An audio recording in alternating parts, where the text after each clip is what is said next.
Good morning, afternoon, evening, or night, ladies, gentlemen, and otherwise. I am Marcus Future, the Timeline Man, and welcome to my new idea for a series, The Butterfly Effect.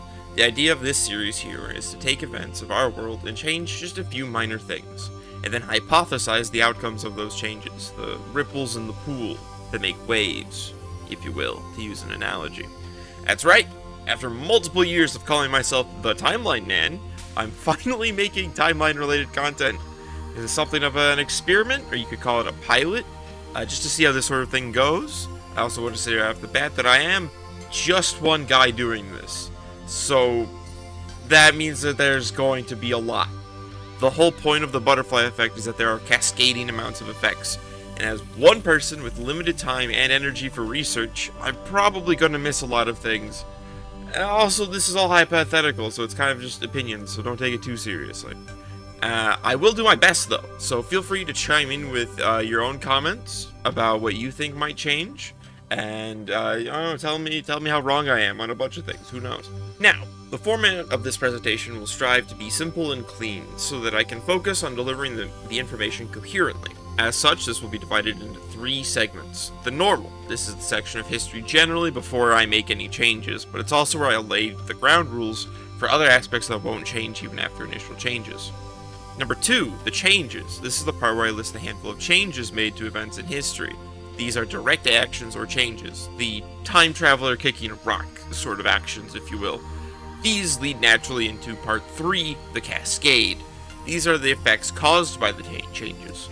I expect this will be the bulk of the video, and based on my my script here, it definitely is. So look forward to that.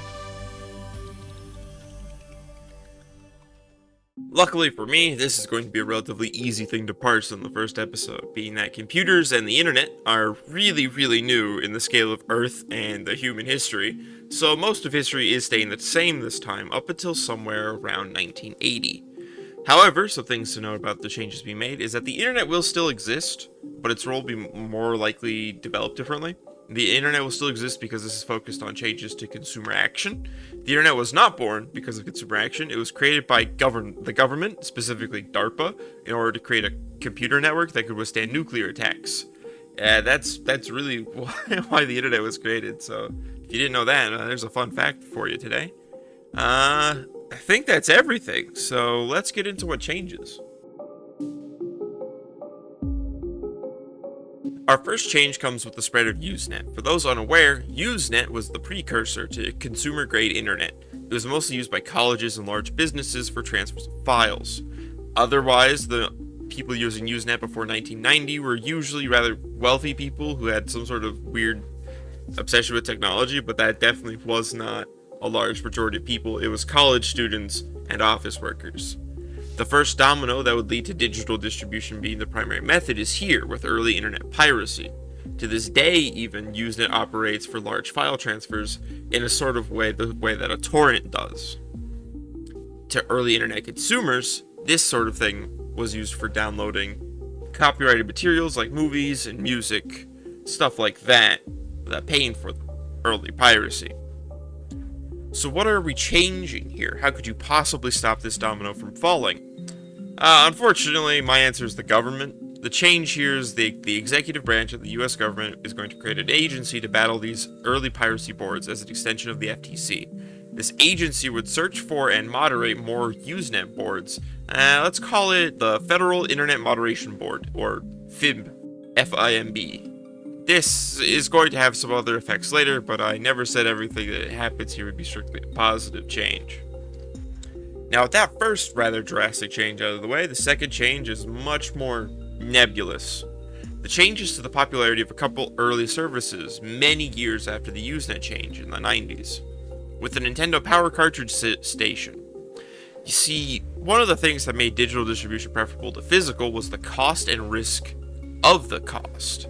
In order to distribute a physical copy of a software, you have to order the production of a specific number of units, send those units an appropriate portion of sales to markets. Basically, you had to guess how popular your product would be and where. Even in the already risk-based business world, this was basically considered gambling, unless you had a really good market research data. which isn't cheap to get a hold of. Nintendo's idea to alleviate this risk to developers was the Nintendo Power cartridge and accompanying station. This system worked by a customer buying a cartridge themselves, then going to a kiosk in order to purchase up to 7 games to load onto the cartridge. In our world, the Nintendo Power cartridge and station were short-lived experiments that didn't go very well and faded into the background onto lists of weird experiments done by game companies, articles, and did you know gaming videos, which is fun fact how I actually got the final pieces to actually kind of think to make this video, so shout out to them. The change made here is the simple popularity of this technology. More businesses invested in this technology earlier, allowing consumers more options and convenience. Notably, more of the high-selling titles were added to this kiosk from both Super Nintendo and Game Boy, as opposed to the more niche titles that made up its library in our world.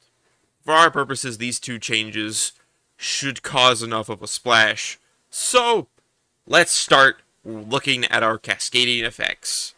Oh boy.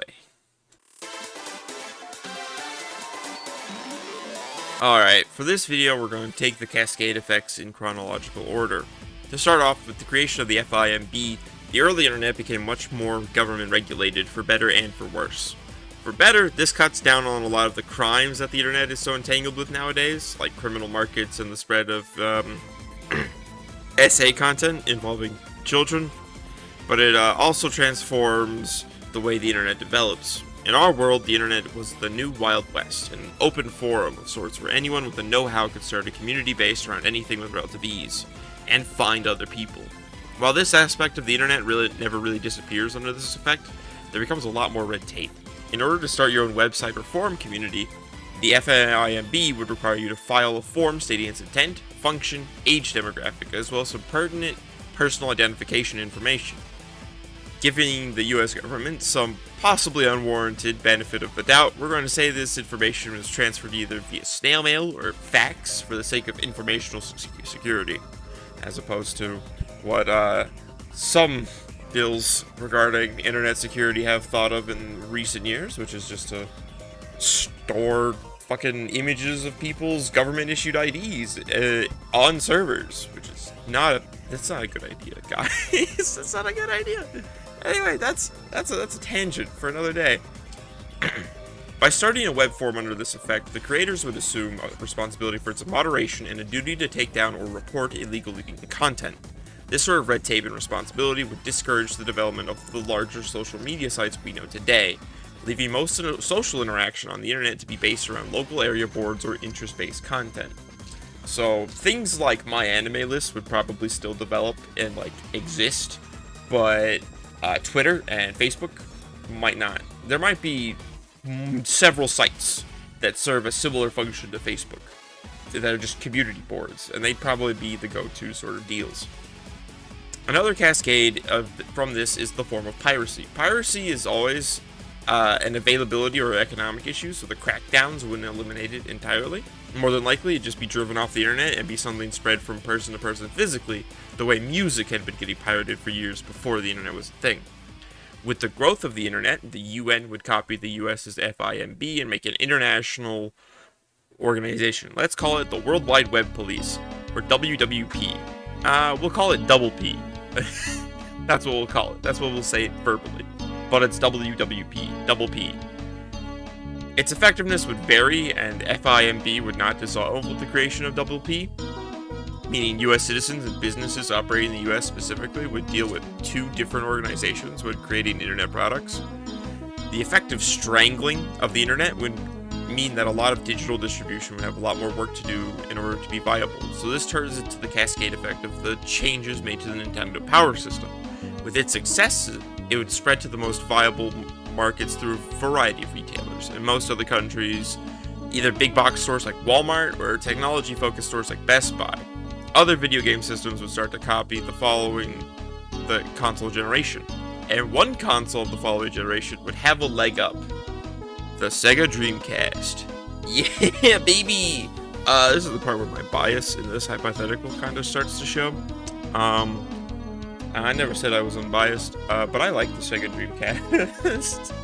I like the Sega Dreamcast. I purchased one in like this year, and I've just been kind of messing around with it. It's such a neat console. Anyway, in regular history, the Dreamcast being able to have some games burned onto normal CDs would be part of its downfall, as games would sell poorly and have wide pirated distribution. But with Double P and FIMB already cracking out on internet piracy, the low cost of production for CDs would work to Sega's benefit. Consumers would be able to buy the somewhat recently developed CD-RW, which is a CD format that you can rewrite the disc, to purchase games in an expanded store kiosk to purchase Dreamcast games, and then they wouldn't have to buy another disc to buy a different game. Comparatively, the GameCube's cartridges, the DVD-ROMs of the PlayStation 2, and the XGD format disc used for the Xbox would all be more expensive. This would give the Dreamcast a bit more of a leg up. And all but the GameCube discs would be unable to be rewritten, so Nintendo and Sega would be the powerhouses of that generation's consoles solely due to game availability. Now, the Dreamcast was also the first console to use the internet, which would cause some turmoil and regulation action among the regulation agencies, I think. Due to the lack of real file transfers between consoles, the Dreamcast and future consoles would probably be given a lot more leniency when it came to doing business with the internet, meaning much of the Dreamcast's original allure would be kept with online multiplayer on consoles. Due to the difference in laws, consoles would likely become the MMO hubs as opposed to PCs in our world. Beyond that, the console war toward the present day is fuzzier and harder to predict. However, I think Sega would still be out of the console game, unfortunately. There would be another console after the Dreamcast, but the previous success of the Dreamcast would not save Sega forever, as other companies would have wised up and started using cheaper formats for discs. But Sega's turmoil of the early 2000s, as they were bought by the Samy's Holdings Corporation in 2004, is unavoidable as the company seeks to remedy the reputation it has with Sega's face, while also attempting to extract money as efficiently as possible. By the time of the PlayStation 4 generation, Sega would once again not be a console producer. Seeing the success of download kiosks in video game markets, music distribution would likely follow sometime around 2002-2003, created either by store chains, record labels, or both, and then movie distribution would do the same later that year. Created by a variety of physical movie distribution companies, or maybe by an equivalent to Redbox, this would make movies rather inexpensive to purchase or rent, which would mean the streaming revolution would likely never arrive. Mostly because, like, Netflix mailing would probably become a less used thing. More effects of this ease of availability would be things like series box sets would probably become more of a collector's items, and things like bonus features and more interesting bits of merch would become exclusive to them for big franchises. Cable channels would still take a small hit to viewership, but not nearly as much as streaming caused people to cut the plug. There would be no disasters and royalty payments, and the main method of distribution to be physical sales still would mean that there wouldn't have to be discussions about how people get paid over streaming rights. There would still be significantly less truly lost media, as people would have them physically most of the time.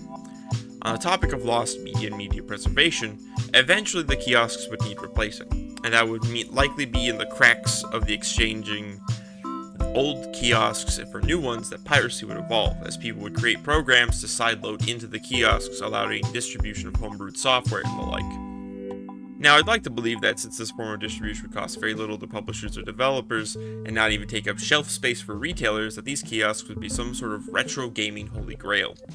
And they might be in specific circumstances. If a place like Walmart was going to get rid of the kiosks, they had games like GameCube and PS2 games on it, while the next kiosk coming in didn't, there might be a way for a business like a retro gaming shop a la Gamers Here. I think that's like a name of a like store that does a lot of retro game stuff. They would be able to purchase the kiosk and keep it, allowing gaming corporations the dream they've always had: theoretically infinite money. Now, I have an entirely different industry of cascading to talk about: phones. The initial change to the internet was in the 70s, before anyone would have even thought to put a screen in a phone. So I believe the development of phones would likely come out very differently. With the internet basically strangled and of little interest to large companies, the iPhone would likely be entirely different, if probably not even called the iPhone, because the iPhone meant internet phone, and, you know. Now, obviously, with phones, we've never exactly loaded software into them physically. I've never seen a cell phone with a DVD drive. I don't know. Maybe you could. Maybe the UMDs? But maybe phones would evolve in a much more strictly utilitarian sense. GPS, a technology developed by the government, would likely trickle into consumer devices still, and cellular towers already existed before any of the changes were made. And there were already a few pieces of sci-fi media that had some sort of multi-tool device, and with phones already in the hands of the people, I see no reason that things like GPS, banking, and payment processing wouldn't eventually become part of phones. But I do think they would exist in a different way. The age of apps seems unlikely in this scenario, so I think that these sorts of things would become updates to the phones themselves. The smartphone form factor would more or less be the same, but to get the software, you would have to go to a phone retailer or the building of whatever company had the program you wanted. The phone would be plugged in by an employee and the software would be installed via a cord. A modern and likely development to the cell phone would likely be some sort of court case trying to liken cell phones to consoles in order to get them a similar exception to allow for digital distribution of software. I would expect mixed results. There would likely be a sideloading method using a frankly horrified idea to load software onto a disk. Put that disk into a disk drive that had been jury-rigged to connect to a USB-C or micro USB to load the data from the disk into the phone that way. A few random Chinese companies would probably make a pre-made version of this peripheral, and maybe even some phones with their own disk drives that would probably look horrifying. Trust me, what I wanted to say about this whole thing about phones was entirely different and very much based in my desire to have ARM terminals. I think they would be cool as fuck. But I don't think that that's what would happen. I mean, maybe if Apple never makes the iPhone, then in the modern day we might still have like cords on our like headphone jacks in the phones that would be today. I don't know. It's a little fuzzy. It's a little too different of a world for me to say anything with too much conviction about the matter. Due to this vastly different scene of media distribution, there are a few companies I believe will have very different roles. The first is Valve. I believe they would still create Steam, but its initial role of being a platform for the distribution of Valve games would be the extent of it. It probably with a number of the community features our world Steam has as well, like community pages, discussions, that sort of deal. However, due to a spirit of trying to spread the world of gaming to be bigger and also to find more talent to acquire, as has been Steam's MO for a while, Valve would create a traveling games market event, a convention made with the explicit purpose of allowing smaller developers to market and sell games with relatively low overhead costs, set at $100, which would give a developer or dev team a space in the convention and 25 initial discs to put the game onto. The entrance to this convention would maintain a relatively low entrance fee, despite how popular it would get, expanding into a number of countries and collaborating with existing events in order to appear in more places. This would put Valve in indirect competition with the other gaming event I'm going to talk about here, the Game Developers Conference. Organized by Informa, if you've spent just about any time in game development circles, you've probably heard this name getting tossed around. It's a 5-day event held each year in a different location as a place for the gathering and community forming of game developers of most sizes. I say most because while writing the script for this video, I went to have a little look at the ticket prices for the convention next year, and damn, I've seen some expensive admission prices in my day, but nothing compares to this. It's just that it is that issue of ticket prices that would lead to Valve's, let's call it the Steam Engine event, into competition with GDC. Valve's relatively low price and also being a hub of game developer activity, even if it starts as a mainly commercial event for selling games, would create something of a fierce competition between the two groups. Developers who use Steam Engine as a boost to business would likely get talking to each other and would likely petition Valve to allow something of a forum section of the event each year. Quick note, in the ages before the internet, a forum was a physical place where ideas and communities came to discuss, to have discourse. In the ages of Greece and Rome, these forum type of places were where a lot of political ideas that still have influence on politics of today arose. if you've seen any sort of like paintings of like Plato or Aristotle, that background is probably a forum. This format Steam Engine would probably become organized into a few event spaces as the event grew in popularity. At that time, it would become a direct fight for money and attention of game developers between Valve and Informa, as the type of people who have the resources to attend both events would likely only be the big players in the industry, like Konami, Ubisoft, Activision, the AAA type of folks. This competition would create a lot of weird and sometimes successful ideas of organization, and much more fierce competition about the cost of tickets and the simplicity of purchasing access to these events. Moving beyond video games, which is something of my specialty, to the effects of certain distribution companies. Now, I'm gonna date myself here, but I lived in a time when Netflix's big business was mailing DVDs. Now, in a world where the download kiosks are a thing, businesses like Netflix and Blockbuster, who did that sort of thing, probably never reach anywhere near the heights they did in our world, but I hesitate to say they wouldn't exist. There are a number of places where it might be easier to have media mailed to them than for them to find a retailer with a kiosk, so companies like that would be a service rendered mainly to rural or underserved areas, which would bring in some success, at least enough to be a reasonable profit. Redbox, on the other hand, would be an entirely different company. What did I say earlier? That's right. In 2002, movies and music companies started using the download kiosk system. Redbox started in 2002 in our world as a DVD rental service. So I believe that the download kiosk system would be maintained by Redbox. They would have automated the kiosk system by including a disc purchasing option on the kiosk, which would allow the Redboxes to exist in the same places they do in our world, directly outside of drugstores. In that weird airlock space inside a Walmart, next to that thing that will buy your phone, and a couple claw machines that are definitely rigged. Now, some final judgments. This is more or less my thoughts on the results, and I invite you guys to hop into the comments and give your own. Also, if you're gonna give your thoughts in the comments, you might as well either like or dislike the video. The rest of the world may not know if you dislike this video, but I will. So you can hurt my feelings, personally, if you want to. If you do like this video, you might as well subscribe. I'm probably going to make more of these if these pop off, but they're going to take some time, so don't expect anything too soon. First off, the first question, do I think these results are a net positive or net negative? Honestly, it's kind of hard to call. On one hand, a smaller and more personal internet wouldn't impact most people as much as the impact that mass social media influencer culture has. Sure, I like YouTube and video hosting services. Those would probably still be a thing, but though browsing them directly likely wouldn't. It'd probably be like the way that people use enjoyHere for sites that don't have their own image hosting services. So that means we don't end up with a crowd of YouTuber types, and I'm personally not a big fan of like celebrity worship and all that. Anyway, this thing isn't without negatives. I've also believed for a long time that the internet as a whole is a net positive for connecting people globally, and the intense regulation of it would make that quite a bit less of a thing, really only connecting people with a strong enough interest to visit websites about them. It also makes small business marketing and management a lot more difficult without the online services a lot of them know and use today. Not to mention the haziness around how the government themselves might or might not use the internet in this new world. Speaking of the government, this situation would probably make propaganda much easier for governments of the world, which is probably not a good thing.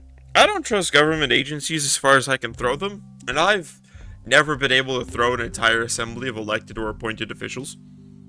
That ease of propaganda would probably mean a lot of causes that have had roots in internet movements would be swept away much easier. If I were to find a silver lining here, it might make the people of a nation a little more quote-unquote united than they are with the chaos of information as our internet age, but also everyone believing the same lies doesn't make the lies a good thing, in my opinion. Secondly, this would change the way we interact with our world every day? Yeah, obviously. A lot of technology not moving to cloud or digital methods would mean a lot of elderly folks would have less of a learning curve going on. We would be advertised to a lot less without the internet becoming this corporate advertising machine it is today. Consoles being released without a disk drive would be more than just a weird way to go about things like the PS5. It'd be a non-starter. You just wouldn't be able to do that. Anyway, that was the first butterfly effect episode. If you enjoyed it, let me know. If you think I'm an idiot, also let me know.